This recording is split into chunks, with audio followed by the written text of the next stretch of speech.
গান বাজনা হালাল না হারাম? আর আসতে বলেন, হালাল না হারাম? এখানে বন্ডার আপনাকে যুক্তি দিবে, হুজুর আব্দুল সাহেবের ওয়াজ তো ঠিক আছে, তবে এনে বুঝতে হবে একটা হলো শরীয়ত আর একটা হলো মারেফত। বলতেছি একটা হলো মারেফত, হুজুর আমরা তো মারেফতের সেমা এগুলো। আচ্ছা, নবী করিম হারাম করেছেন, মারেফতের কারণে হালাল হয়ে যায়, মাশাআল্লাহ। এই মারেফতের মেশিন তো এখন 5Gর উপরে চলে গেছে দেখতেছি। মানে নবী হারাম করার পর মারেফতের মেশিনে হালাল হয়ে যাচ্ছে।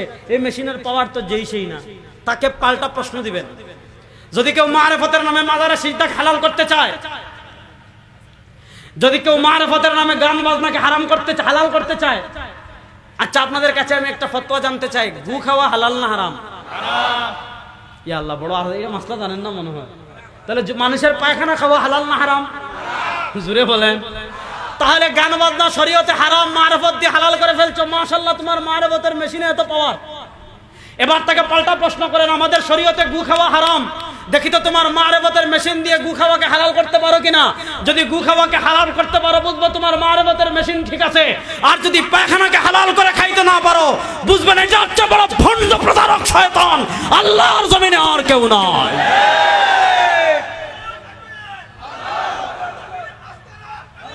তাহলে বলেন, আমরা কখনো শুনেন, আমরা ভাই ওলি আল্লাহ বিরোধী মানুষ না, ভুল বুঝবেন না। আমরা ওলি আল্লাহর মাজার বিরোধীও মানুষ না, আমরা মাজারের নামে ভণ্ডামির বিরুদ্ধে, আমরা কবর জিয়ারতের বিরুদ্ধে না। না না, আমি উজবেকিস্তান গিয়ে আসছি, ইমাম বুখারীর কবর জিয়ারত করে আসছি, ইমাম আমাদের আকীদার ইমাম আবু মনসুর মাতুরিদির কবর জিয়ারত করে আসছি, আল্লাহ নবীর আপন চাচাতো ভাই হযরত কুসাম ইবনে আব্বাসের কবর জিয়ারত করে আসছি, তাসাউফের 4 তরিকার ইমাম বাহাউদ্দিন নকশবন্দির কবর জিয়ারত করে আসছি, ইমাম তিরমিজি রাহিমাহুল্লাহর কবর জিয়ারত করে আসছি। ইমাম আকাবিরে দেওবন্দ কত বিশাল, আকাবিরে দেওবন্দের কত অবদান। আমি যখন বুখারায় গিয়েছি, ইমাম বুখারী সমরকন্দে যে ভূমিতে ঘুমিয়ে আছেন ইমাম বুখারী রাহমাতুল্লাহ আলাইহি, আজকে 2 পয়সার মোল্লারা কোরআন শরীফ সূরা ফাতিহাটা শুদ্ধ করে পড়তে পারে না, আর চট্টগ্রামের চিপায় মাইক লাগাইয়া ফতোয়া দিবে, আহমদ তোমার কি জানি কাসিম নামতবি কাফের, রশিদ আহমদ গাঙ্গুহি কাফের, অমুক কাফের, তমুক কাফের, কত হাই লেভেলের ভণ্ড এগুলো। আকাবিরে দেওবন্দ কোথায় পড়েছেন?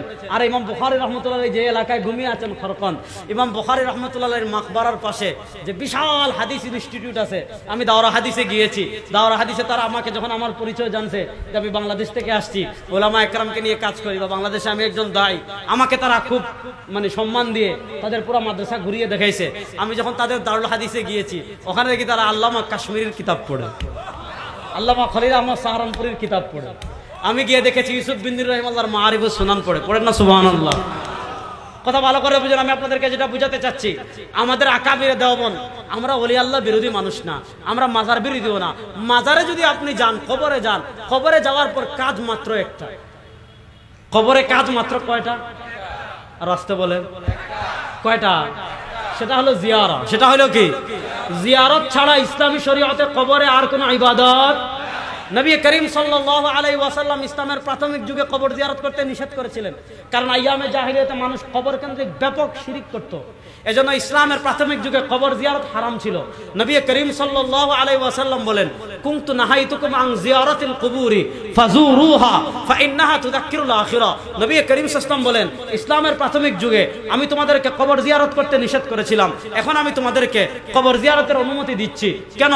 ফাইন্নাহা তুযাক্কিরুল আখিরা। তুমি যখন কবরে দাঁড়াইবা, তোমার বাপের কথা মনে হবে, তোমার মায়ের কথা মনে হবে, আহা আখিরাতের কথা মনে পড়বে যে আমার বাপ মা একদিন আমার মতো দুনিয়াতে ঘুরতো, আজকে তারা নাই। তোমার অন্তরটা নরম হবে, আখিরাতের কথা মনে পড়বে। নবী করিম সাল্লাল্লাহু আলাইহি ওয়াসাল্লাম আমাদেরকে কবর জিয়ারতের অনুমতি দিয়েছেন। কেন? ফাইন্নাহা তুযাক্কিরুল আখিরা। কবর জিয়ারত করলে আখিরাতের কথা মনে পড়বে। আর আমাদের দেশের ভণ্ডরা কবর কেমন ভাবে সাজিয়ে রাখে, এটা কবর না বাসরঘর, কোনো পার্থক্য করা যায় না। সুতরাং মনোযোগ, মূল পয়েন্টে আসি।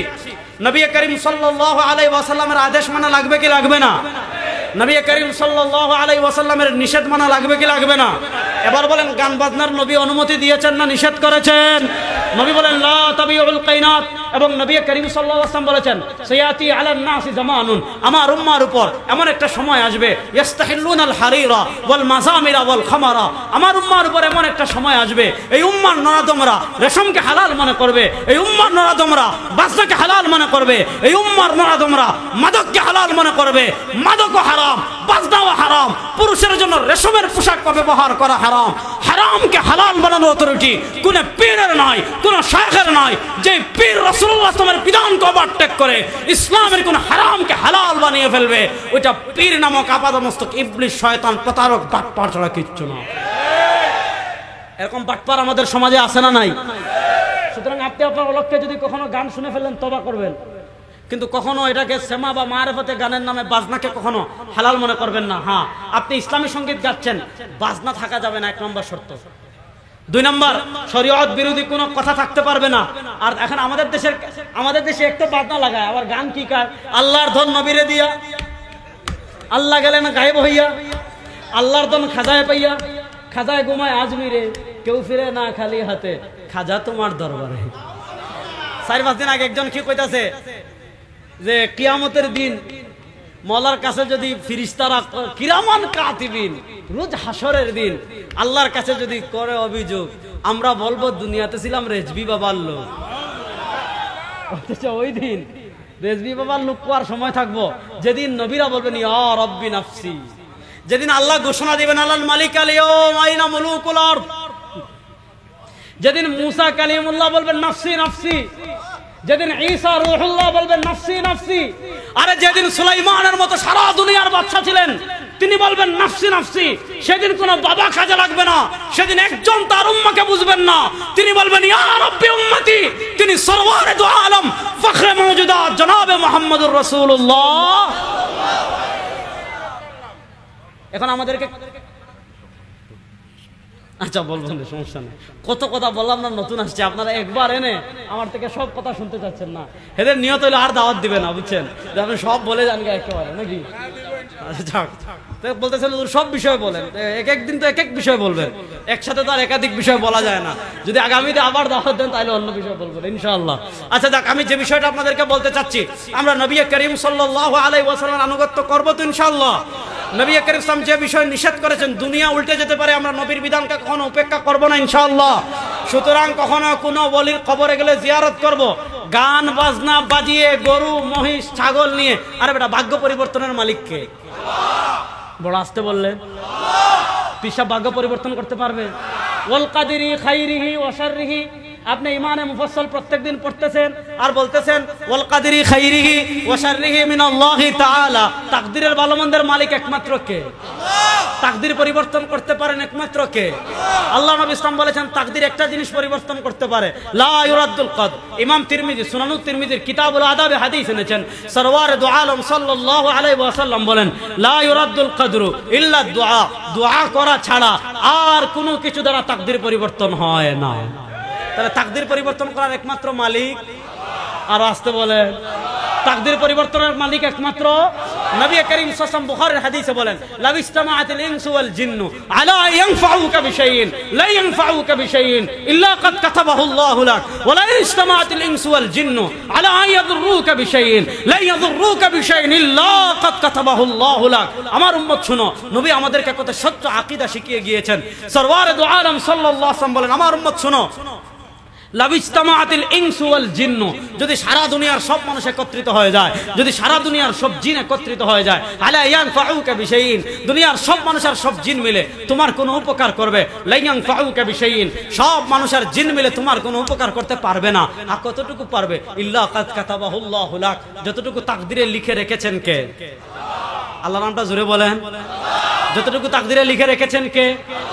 ওয়ালা ইন ইজতামাআতিল ইনসু ওয়াল জিন্নু আলা আন ইয়াদুররুকা বিশাইইন, ওয়ালা ইন ইজতামাআতিল ইনসু ওয়াল জিন্নু আলা আন ইয়াদুররুকা বিশাইইন, যদি সারা দুনিয়ার সব মানুষ আর জিন একত্রিত হয়ে যায় তোমার কোনো ক্ষতি করার জন্য, সরওয়ারে দু আলম সাল্লাল্লাহু আলাইহি ওয়াসাল্লাম বলেন লা ইয়াদুররুকা বিশাইইন ইল্লা ক্বাদ কাতাবাহু আল্লাহু লাক, সব মানুষ আর সব জিন মিলে তোমার কোনো ক্ষতি করতে পারবে না। হ্যাঁ, কতটুকু করতে পারবে?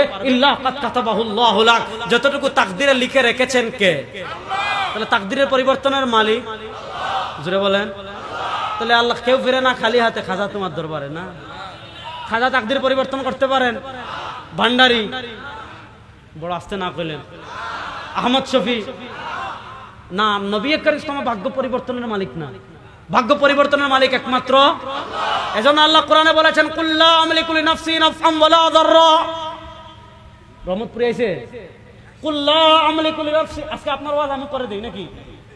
কুল লা আমলিকু লিনাফসি নাফআন ওয়ালা দাররান ইল্লা মা শাআল্লাহ লাউ কুনতু আ'লামুল গায়ব লাস্তাকসারতু মিনাল খায়র। ও আমার হাবিব, সারা দুনিয়ার সব বিশ্বাসী অবিশ্বাসী বান্দাদেরকে বলে দিন, লা আমলিকু, আমি মালিক নই, লিনাফসি, আমার নিজের, নাফআন, উপকারের, ওয়ালা দাররান, কিংবা ক্ষতির, ইল্লা মা শাআল্লাহ, তবে ততটুকু করতে পারবো যতটুকু চান কে। জোরে বলেন না, যতটুকু চান কে। সুতরাং তাকদীর পরিবর্তনের মালিক একমাত্র। আর আমাদের বাংলাদেশের সবগুলা দেন, আমাদের বাংলাদেশের মানুষরা কি করে জানেন?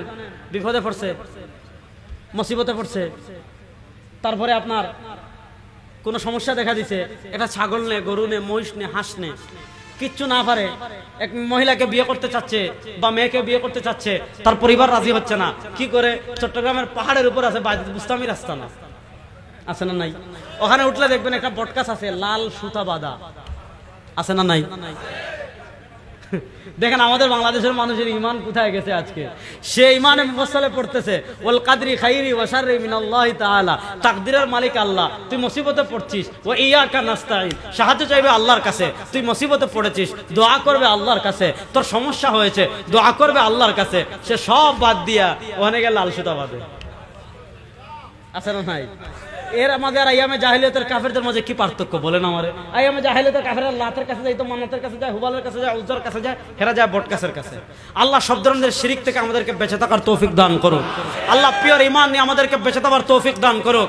শুরুতে আসছিলাম, আলোচনার শুরু যে প্রসঙ্গে করেছিলাম, পৃথিবী চেঞ্জ হচ্ছে, পৃথিবী প্রেক্ষাপট পরিবর্তন হচ্ছে।